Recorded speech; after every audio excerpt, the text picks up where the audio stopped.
Brilliant. So I'm here with Poesy, and I'm all aboard.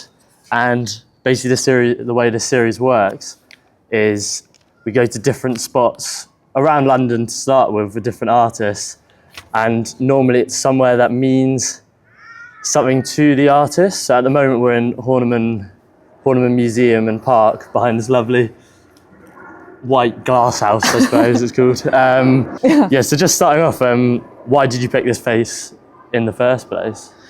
So when I moved to London, I didn't have an extreme plan for what I was going to do. I just had always wanted to live here since I was like a little kid, and in a lot of ways like moved here on a whim. And I got a job as a nanny because I had never been here before and I didn't know anyone, and I thought that would be like an easier way to like start living here. And ended up nannying for this family that lived across from this park. And so I used to come and sit in the park a lot of nights and just like look at the cityscape, because from the hill you can really see like central London, and it just made me feel like, oh my gosh, we're doing it. And then I later found out that one of my favorite artists is Florence and the Machine, and she's like a huge influence for me. And she has a song called South London Forever. And there's a line in it about climbing on top of a museum and getting drunk. And it's this museum. Oh, it's this museum. Oh, and I was right. like, you're right in the center of it. It's all happening. Wow, I am here with with the idol. Yeah. Oh, amazing. So I mean, just starting off to give everyone an idea of who you are. Of course, you're known as Poesy, but then your real name's Sarah as well, I suppose. So I mean, how did Poesy come about? It happened when I was still in university. So I went to university for English and creative writing, so like literature and stuff. And I kind of always, because I really admire artists like Freddie Mercury or Bjork, or just like these really kind of like theatrical people, and I felt like I couldn't do that under my own name. Like I wanted that to also be part of the world. So one night I was like, you're not allowed to go to sleep until you come up with the name. And I came up with many names and then checked them all, and most of them were taken. And then I came up with Poesy because I had read this essay for school called A Defense of Poesy, which is basically a paper that's all about like, we should use art and poetry to teach people things, because then they'll enjoy themselves and learn something and probably be more likely to take it on board. I just really liked that, and it felt good. And a lot of the times now when I like introduce myself as Poesy, like most people think that's my real name. So I think so I've chose something that at least I can pull off. Yeah. And yeah, I really like it. Did you come up with that name while you were back in Canada then? Yeah.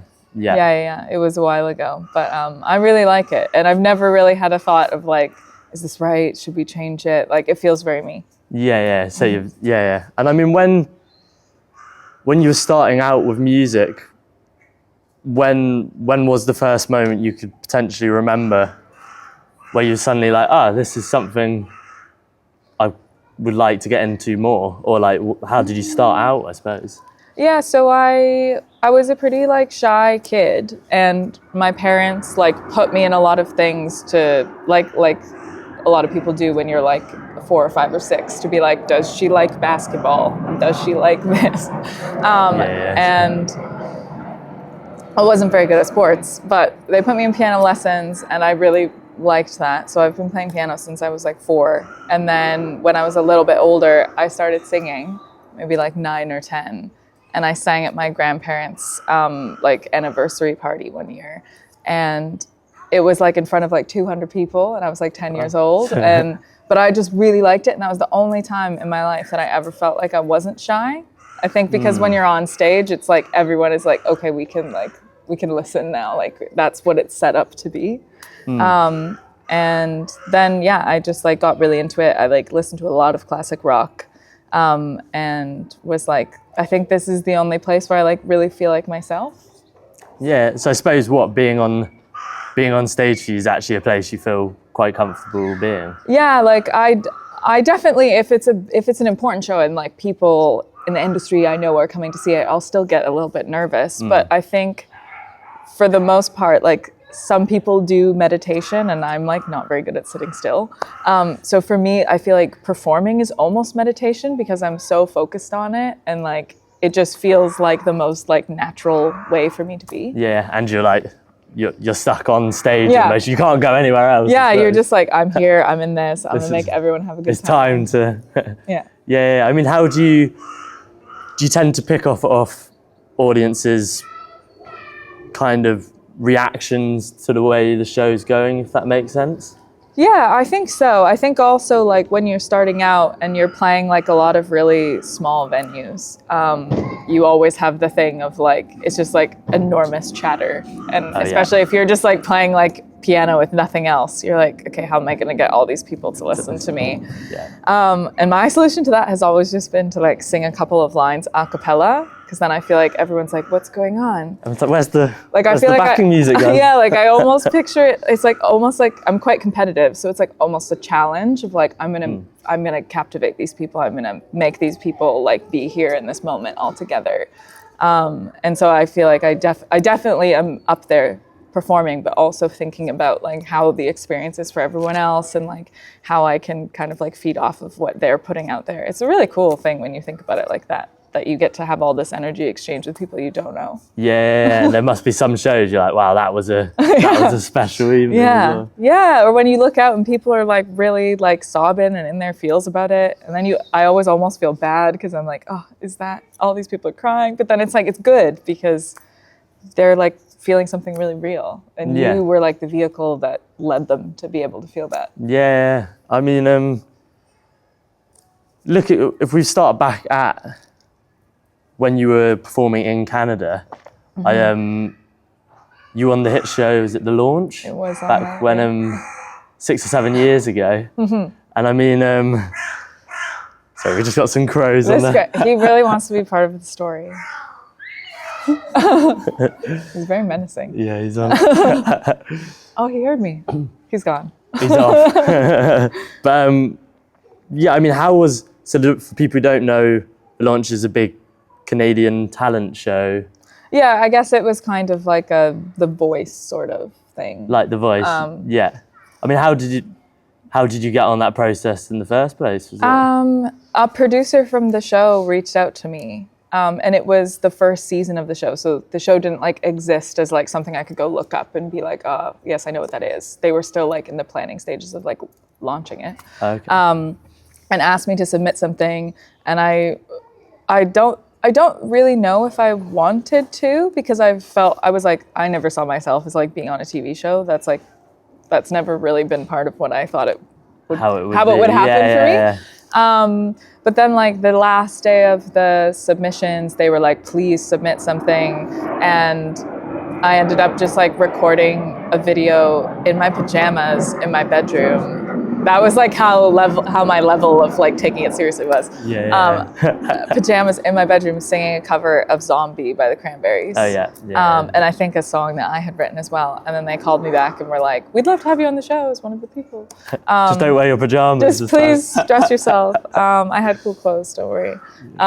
But it was really cool. I mean, I think in a lot of ways, because I didn't come from like a musical family or like a family with a lot of creative connections, and I didn't really have anybody in my circles that had those connections either. And also the Canadian music industry is quite small. I don't know if I would have had that like original touch point, like the way that I did by being on that show, if that makes sense. Yeah, like, so even though it wasn't how you visioned it, you probably might not have done the things after.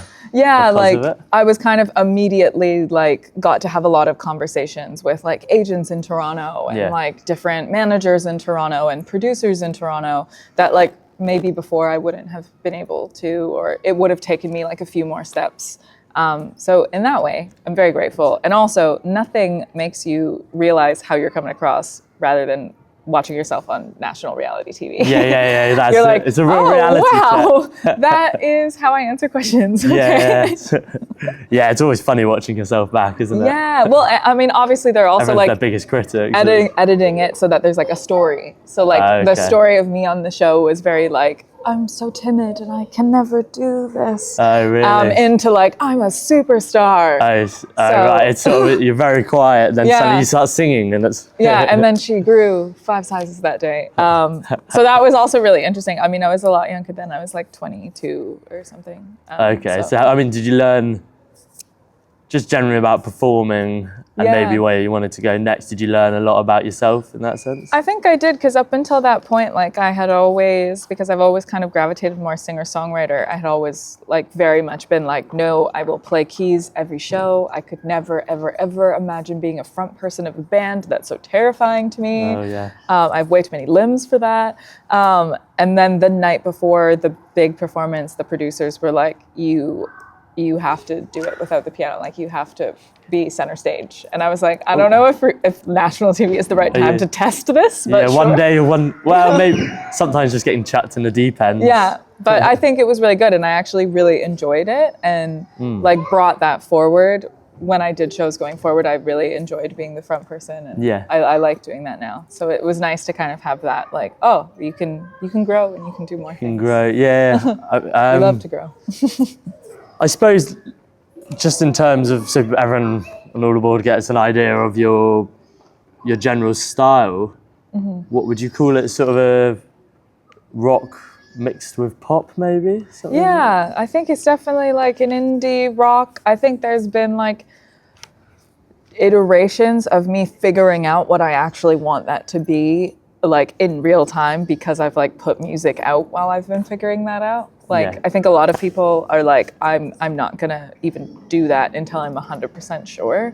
And everybody has their own process for it, but mine was very like, I'm gonna try this. No, I don't know about that. I'm gonna try this. I don't know about that. Just what? Trial and error. Yeah, to try and get it closer. And I think it's getting closer all the time. And now, especially that I'm older, I feel really like I know what I want this to be. And it's definitely more like indie rock, folk rock. Yeah. Well, I mean, you've just released the Celebration EP, and I feel like I could tell, as a set of 4 songs, you can start to tell that you've really found that kind of cohesive sound between the 4. Oh, thank you. So I would say so. Everyone go listen as well. Yes, but, extremely in between. Yeah, I mean, how did that EP all begin? Were those songs within you for a few years, or is this something that's come about the last sort of year or so?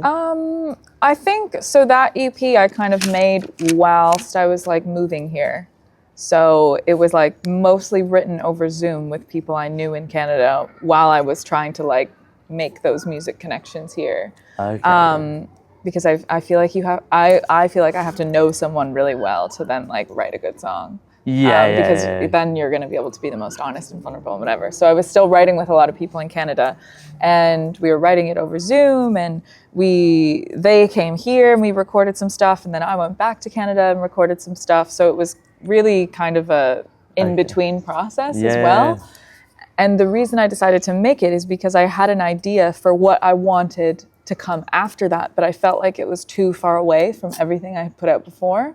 Okay. So this was kind of like a bridge to be like, it has some stuff from my like earlier music, but is going in the direction of what's going to come after. Okay, so keep some of the fans happy as well. Yeah. And I just kind of, and as you probably know, like you have to put music out like so regularly now.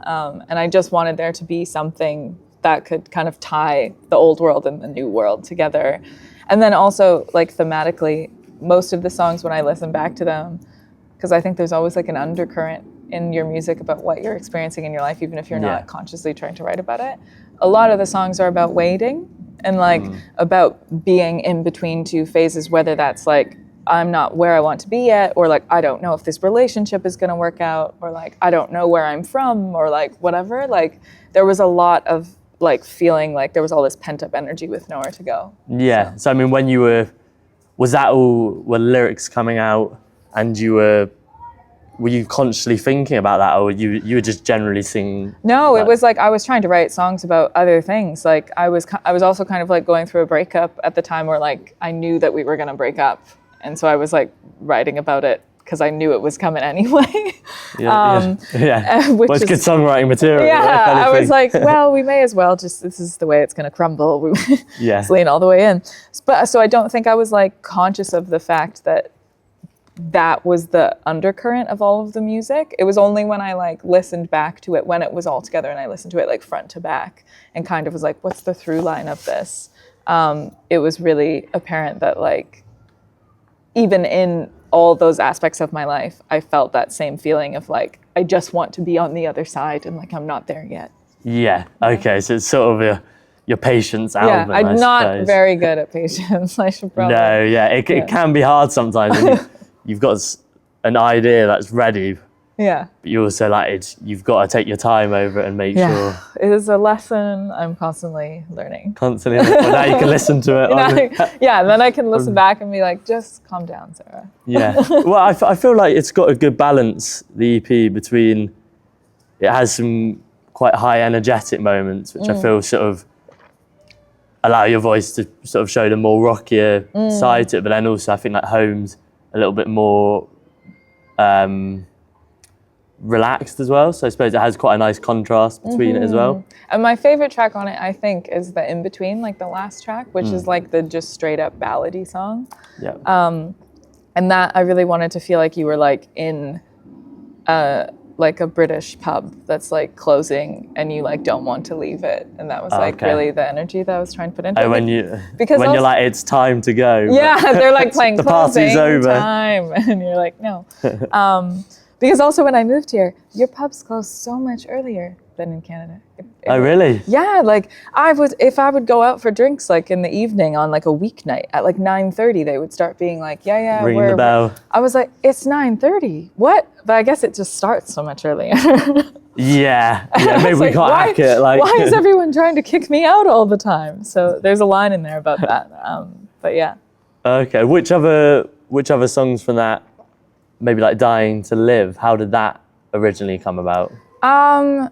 It was half like the relationship that I was in and probably a relationship that I've been in several times in my life. You know, when you just like... there's a pattern. Yeah, you're like, you're just you in a different font. And like, it was definitely this feeling, I don't know if you've ever felt this, but just that like, people that you're with are really threatened by the fact that you want to do big things and they like don't know how to make sense of that and are trying to like make you more palatable for them because they're really scared and don't know what to do with this energy of like, I not could letting you move grow yourself. Like I could move across the ocean and not know anybody and like I could like try to do this like weird, strange, impossible thing of like being a musician and they were so uncomfortable with that. And I was like, I just want to like exist and like experience life. And like, why is that so scary for you? Like, I suppose, I mean, imagine coming from trying to make it as a musician as well. Do you ever find it hard? I don't know, even from back to your days in the launch and since then, do you sometimes find that it can be hard to work out who's really on your side and who might not necessarily have your best interests? Yeah, I think as I've gotten older, I don't even think it's about best interest. I think it's just like what it actually means to be able to support another person and like be able to genuinely be happy for somebody else. I've definitely struggled with that and like I'm sure lots of other people do too. And so Dying to Live was just kind of like, I care about you so much. I wish you could just like see that instead of like trying to make me into like a better version of me for you. Yeah, no, I see that. And have you had a chance to sing these songs live as well? I have sung them live, but am still trying to put together like a band in London. So I've only kind of done them as like stripped down acoustic versions, which has still been really cool. But I think to be able to like really give it 100% energy in that, that kind of You'd song. love a full band. Yeah, to just be, I'm lying here. It would be so good. Because it doesn't hit quite as hard with the piano.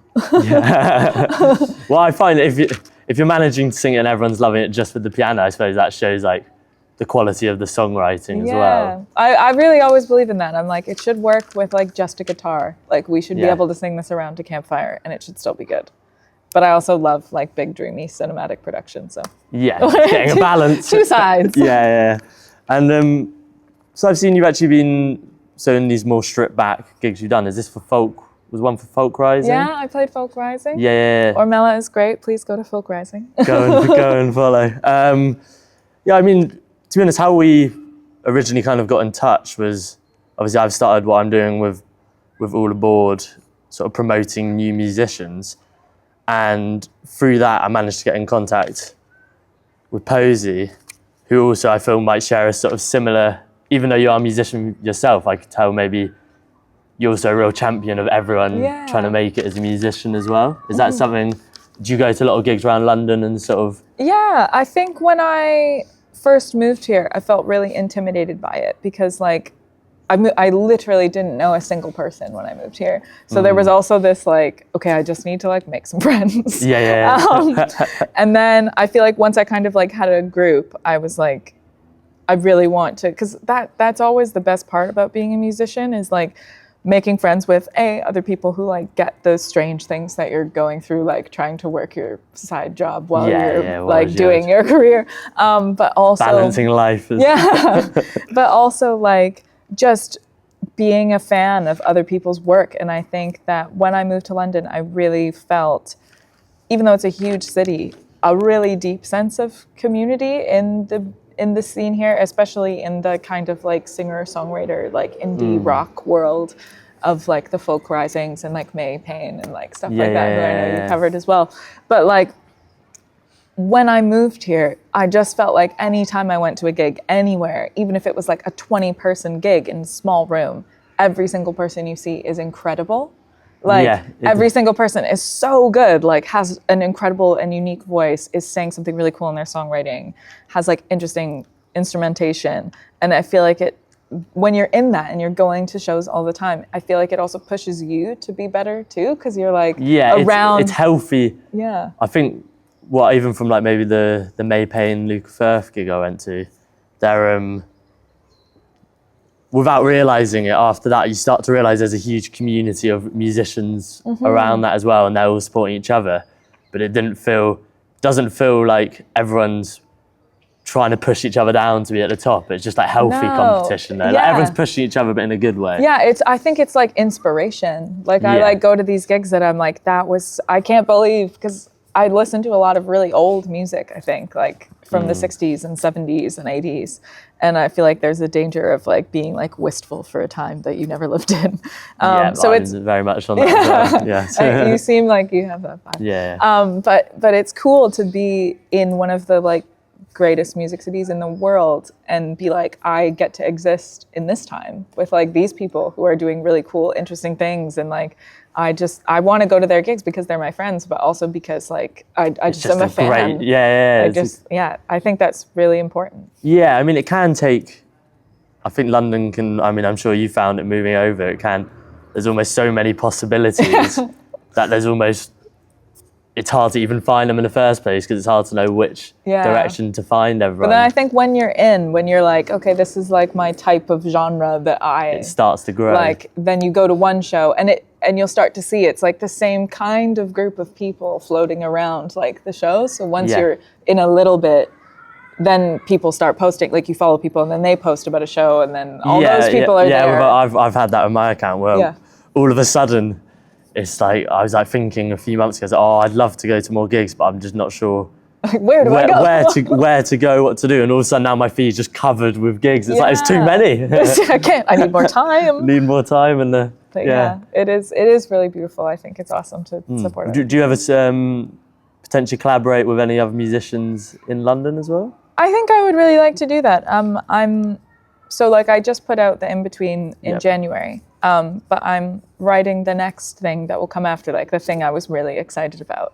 And I would love to get some of these people in London that I really admire to like be part of it, whether it's like some backing vocals or like playing an instrument on something. I think that would be really awesome because that also builds that sense of community too. Yeah. I mean, I'm not trying to push you into a corner here, but for your next project that you are excited about, is there much you can share about that at the moment, or is it something? No, we can talk about it.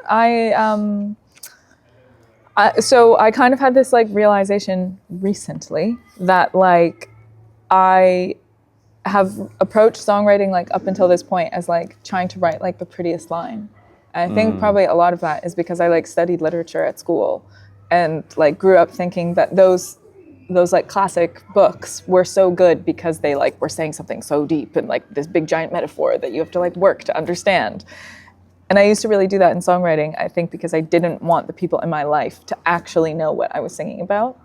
Like I didn't want like my parents or like my partners or my friends or whatever to know. You try and say in a way that other people I'm like, might. I got to give myself possible deniability. Code words. Yeah. Someone could figure this out. And it only really hit me because I put out Dying to Live and have since become better at posting on TikTok and have like a little bit of an audience on there. Yeah. And then a lot of people were commenting being like, I really love this. What is it about?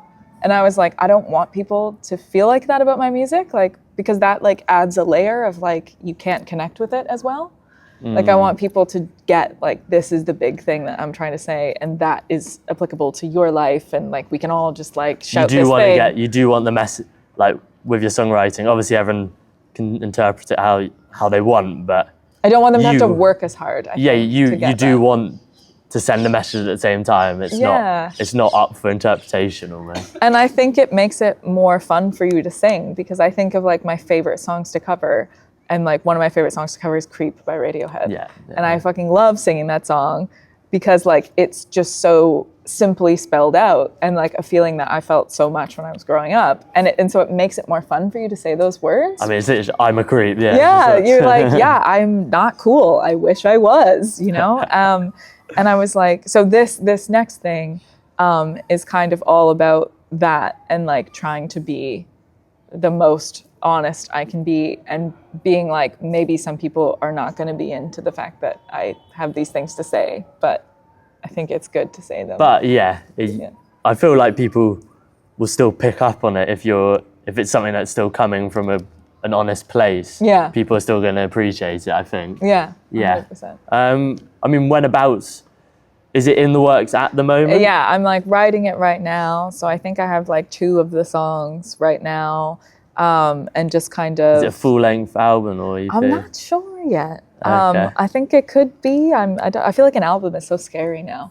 Like, it's a lot, because everyone's like singles. But I love the idea of like, I'm really trying to like build a whole like world that you could just step into. I recently went to this gig at the Lexington, great venue, for Goldie Boutillier. I think that's how you say her last. Do you know her? I think I've seen a few clips of her. She's kind of like Dolly Parton, Miley Cyrus. She's from Canada. Okay. And my friend is her guitarist, so I went to go see her show, and it was so like the whole show was like a through line of like, this is the world and these are the characters and this is the... what you feel she's creating characters within the lyrics or her as kind of her both. own... It was like she did her show in like 3 acts and had like voiceovers before every bit of it, and it was so cool. And I really want this next piece to feel like that, where it's like you could just like step inside the record and like see that there's a motel and like a blue Cadillac and like all these pieces of the world. It feels lyrically a little bit like I know Joni Mitchell's a big I'm big definitely Canadian superstar as well. It's definitely a Joni Mitchell, Brandi Carlile, Stevie Nicks, PJ Harvey. Okay, it's quite a good collab then. Yeah. Well, I'm looking forward to that when it's out then. Yeah, and hopefully you'll do some gigs around that as well. Yeah, I think I definitely will. Yeah. I think another song I know potentially, I'm not sure or not if it's come from your own songwriting or whether you've collaborated on it. I've seen it's obviously done well on the charts. Is the charts, whatever you call that, but is a song from Epic. Oh yes. Yeah. Epic is a musical that got really popular on TikTok, written by a guy named Jorge, and it's about Greek mythology. How do you mean it's on TikTok? Like I think he's like, it's in the works of him doing lots of things with it, whether that becomes like a film or like pitching it to Broadway or whatever, but he made like a concept album of it to kind of be like, this is the original soundtrack of like how it will be performed in the future kind of wow. thing. Yeah. And somebody that I went to university with, because we were all like English literature, mythology people, messaged me and was like, I think you should like put your name out for this because I think you'd be good at it. And then I made a TikTok, I think like a week after I moved here. It was like kind of coinciding with that. And then they messaged me and was like, we would love you to be part of this. My part is very short. It's like 20 seconds. But I recorded it at a little studio in Hackney here and then like sent it back to him. And then I kind of forgot about it. And then is it one of those things that you didn't necessarily, you're like, I'd be up for doing that, but you don't necessarily know? Yeah, well, I didn't really know when it was coming out. I didn't like know when it was going to be finished. And since my part was so small, like it wasn't a thing that I was like actively involved in a whole bunch. Yeah. And then one day I just kind of woke up and was like, I had a whole bunch of new followers and I was at a party and I showed somebody my Spotify because they were like, oh, you make music? That's so cool. What is it? And I showed it to them and they were like, did you know that you have like 500,000 monthly listeners or something? And I was like, what? Because the song had come out and I didn't know. And then I was like, oh my God. So it's been that really, must have been a good party then. I was like, get on the drinks. Oh my God. So it's been really cool. Wow. I mean, everyone who's involved with it is so lovely. And like, there's people from like all over the world that have been involved in it. So it's been like a cool community building. And I think it's also given me another audience that I've then been able to be like, you know, if you liked my part in this, I also have a bunch of other this stuff. And those fans have been so supportive. I think because there are people who like lyricism and like it's actually really worked out quite well. Yeah, like it made sense, I think, a lot. And I think in the moment I didn't really get how that crossover would happen. I was just like, this would be cool. But they've been like huge champions of my own work. And that was a lot of the reason why I put the Inbetween out when I did, because that was all happening. And I was like, we should give these people something to listen to. Yeah. So yeah, it's been great to have that. I suppose almost like not dissimilar in a way to maybe how the launch worked out 5 or 6 years ago. It's just a little boost that somehow brings in new fans from places you don't expect. Almost. Yeah, I've been trying to take it as like, okay, the world is trying to show you something. Trying to tell you something, like there's people out there who are interested in what you have to say. Because in both of those scenarios, I didn't like seek that opportunity out. It was just like somebody messaged me and was like, you should do this. And then it ended up being, but I suppose it's kind of you make your own luck at the same time, I suppose. Yeah, I guess you do. I suppose looking more at your just like general aesthetic, I guess, rather than not so much the songwriting, but just the way you sort of might present yourself on Instagram or on stage. I've sort of noticed a little bit, as you mentioned Stevie Nicks earlier, I could see a little bit of that kind of, I don't know if witchy is the right word, or that sort of fantasy kind of, I'm trying to pick on the word, which I'm struggling to do. I feel like mystical. Maybe? That's probably the word I was looking for. Yeah, I've always really loved that aesthetic, like since I was a teenager. I've also always really loved like witchcraft related things. So I think it just like feels very natural. I think I spent a lot of time, because after I was on the launch, I was very briefly signed to a record label. And they it was a really great experience again, because I learned a lot. But I think because I was too scared to be like, this is how I want to be, portray it. They were just like, you're young, you're kind of pretty, we should make you into a pop star and you should wear bodysuits all the time. And it was just like so not me, you know, when you just see somebody wearing something and you're like, that it's just doesn't work, because I don't feel like they believe it. It's not quite you. So I mean, was that sort of I suppose in that, when you were quite young, did you almost see it as, I need to do this in order to make it almost? I think so. And I saw an interview actually with Chapel Roan recently, because she also was signed to a label even younger than I was. She was like a teenager. And she said this thing that really resonated with me, where she was like, I didn't know when I went into those rooms with like record executives that I was allowed and supposed to have the answers for like how I wanted my project to be. Like, and I definitely did that. Like, I feel like I went in and was like, these people are just gonna like tell me what to do and I'll just do it and then I'll get to stick around, instead of like this is the This vision. is how it. This is how it needs to be. I just think I didn't know you were allowed to do that, or maybe I was like too scared to do that. No, I occasionally have that where you almost think there's rules in place and you have to follow it. Yeah. Whereas actually, or like if I tell them sometimes- this, what if they're like, I don't like that, we can't do that, we're dropping you. yeah, they're like, you're out. Yeah, well, I sometimes almost as a life. I'm not sure how we're going on to life advice here. Yeah. But, I sometimes feel, I don't know, even maybe it's with all aboard, trying to be part of the music process, you know it as a musician. I suppose things aren't just going to be handed to you either. You have to do it yourself. So, I mean, maybe in that case, it's working for a while, but once you stop following what you really believe in, then I suppose that's where it could go off rail a little bit. like contrived or something. I also think like the way that everything is now, like, and I'm sure you get this too, like you're so much more responsible for like branding yourself, which I feel like was never a thing when I was a teenager that I even thought about. I was just like, I like to sing. And now because of the way everything's changed and like social media, you really have to be like, this is what it is, and this is how we get it out to people. You really have to paint it, which is cool and exciting. I've spoke to a fair few musicians who all said a very similar thing of how social media is amazing in some ways, but a hindrance in others almost. Yeah, or not even a hindrance, just like an extra step that you have to think about now. And I think I used to be really closed off to that. And then when Epic came out and a lot of people all at once were very interested in like what I was doing, it kind of made me be like, okay, like what does this world look like? And I got to like daydream about my project again in like a way that I don't think I had in a long time. Which might have even led on to what the new music to come as well. So it might have almost kickstarted a new I think it's really fun to get to like imagine what that is, if you can get yourself into the headspace of like, this is a fun way to use my imagination and not like this is now an extra chore that I have to do. Yeah.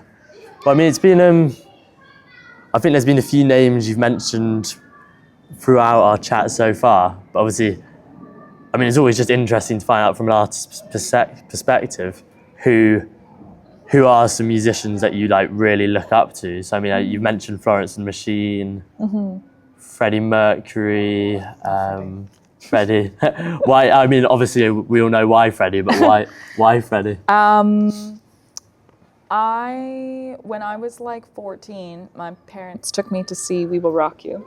Oh yeah. Because it came to Canada, and I knew the hits from Queen, but I hadn't done like the full thing. And then I was like, this is absolutely insane. I think because I was a theater kid as well, so like there was like the rock and roll and the theater all at once, and it was so like larger than life. Yeah. And I was like, I need to know everything there is to know about this. And I remember I went home that night, and I went on LimeWire. I don't know if you're too young to know. Too young for LimeWire. But it was like where you could like illegally download a whole bunch of music, like kind of like Napster vibes. And I downloaded everything from Queen and like burned it to a whole bunch of CDs. And then like I bought a Queen belt buckle, and then I like watched all of the live videos and every interview Freddie Mercury ever did. And now it's like this thing where whenever I'm having a bad day, I watch the Wembley performance.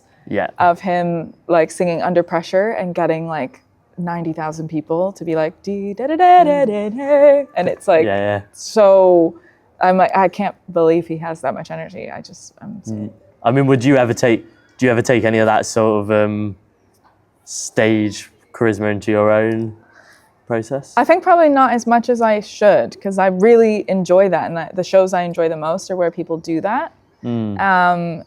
And yeah, I think it's maybe just like a thing that I've had to like learn over time, that like I can also do that, and like don't need like someone. I think it's a great way of getting the audience feeling involved as well, I suppose. Yeah, like the reason I recently filled out this survey that was going around that was like because the government's doing a big like, what do you think about UK music? What could be? Did you see that? One of the things was like, why do you attend a concert? And there were so many reasons of why you would attend a concert, and I had never thought about them before. And like it was like, do you go because you want to hear your favorite song? Do you go because you want to hear the artist tell stories? Do you go because you want to scream the lyrics with other people? Do you go because you want there to be good audio quality? And I feel like to hit the people that go because they want it to be different than just sitting there in their room listening to the track, you have to do that Freddie Mercury type stuff to make it Yeah. feel like unique. Yeah. Like it's augmented from just like I'm listening to this with my headphones. It's like you have to engage them. You've got to there's got to be something different. Yeah, or just make them feel like they're part of it. Like you're feeding off them, and like it matters that they're there, because it really does. Otherwise, you wouldn't be there either. Yeah. I mean, is there any other artists along those lines who might do a similar thing like that? Like that I look up to. That you look up to, yeah. In a live way. I mean, obviously, I think Stevie Nicks is great. I think Sharon Van Etten is fantastic. In terms of like newer people, I mean, I can't speak to like a live perspective because I've never seen this person, but there's this artist who I think is from or living in London called Fiona Lee. Fiona Lee, I've not heard She's of her. quite new. I think she's like just putting out her like debut album EP. Yeah. And it's so good and has got that just like really timeless, classic-y vintage vibe. And so I guess maybe also on that Maggie Rogers. I feel like she's doing a like modern Joni Mitchell thing that is really cool. She has really I good think I might have energy. seen her do a cover of Joni. Yeah, actually. she's great. She's so good. Yeah, and then I suppose the other one I've seen you also reference in other interviews is Florence. Yeah. The Machine.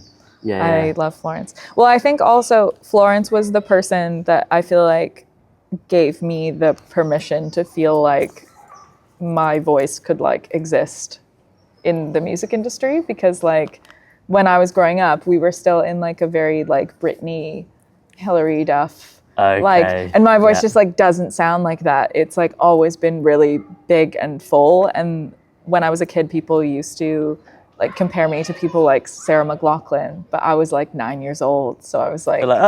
I was like, that's really cool. She's so amazing. But also like nobody that is the same age as me is listening to that. And I just was like, how am I ever is there like a place for that? And then I heard her voice and I was like, that is kind of what I'm doing. And people like that.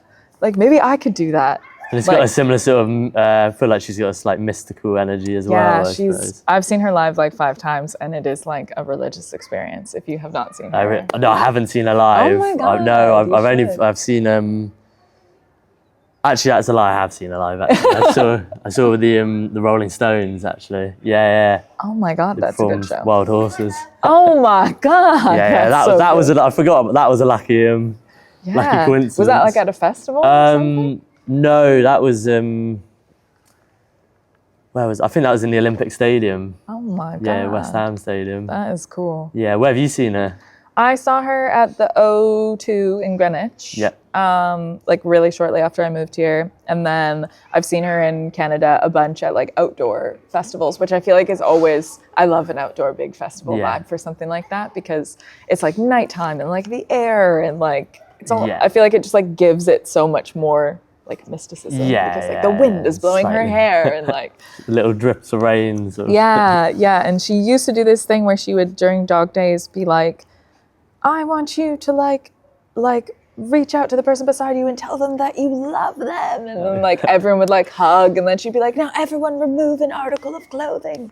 I don't think she does that anymore, but she used to. Maybe it got a little bit. It got a little There's bit all weird, sort of rules now. But. And like everyone, it was like summer, and everyone just started like taking their like shirts off and being like out in their like bralettes or like topless or whatever, and it was it was like, whoa, I like feel like I'm at Woodstock or something. It was back to it was very cool. It's very cool. Yeah, I mean, just sort of wrapping up and looking more towards the future. You've obviously got this new project on the go. This future. You've got this new project on the go, and I suppose is the plan to continue basing yourself around London? Is that sort of? Yeah, as long as they never make me leave, I would like to stay here. Okay, yeah. Because I just.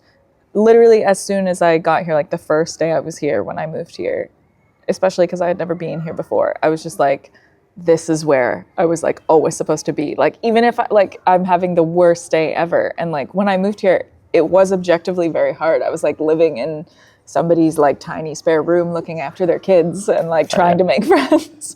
But I still like enjoyed it so much because it just felt like this is where I was always supposed to be. And thank you, London, for allowing me to be. Oh, well, at least it's lived up to expectation always. It's so good. When people complain about London, I'm like, yes, but also it's so good. Like, it's so good. Yeah. Well, I suppose like trying to find a way to live here in the first place is part of the whole story in itself, I suppose. Yeah, it's really, even just the UK in general, like my partner's from Scotland and I've like been to Scotland a whole bunch and like that's been like also very magical. It's just like Scotland, I mean Edinburgh's. Yeah, or like you walk down a street. I was walking down a street by the British Museum the other day and there was one of those blue signs and it was like, this is where the Pre-Raphaelite Brotherhood was formed, which is like something I studied extensively in university and also like everything Florence bases her whole aesthetic off of. And I was like, I can't believe I'm just walking beside this, right? Maybe it's not cool for you because like everything is like that. Right? No, I definitely, there's definitely still places where I'm like, wow, you can feel the sort of.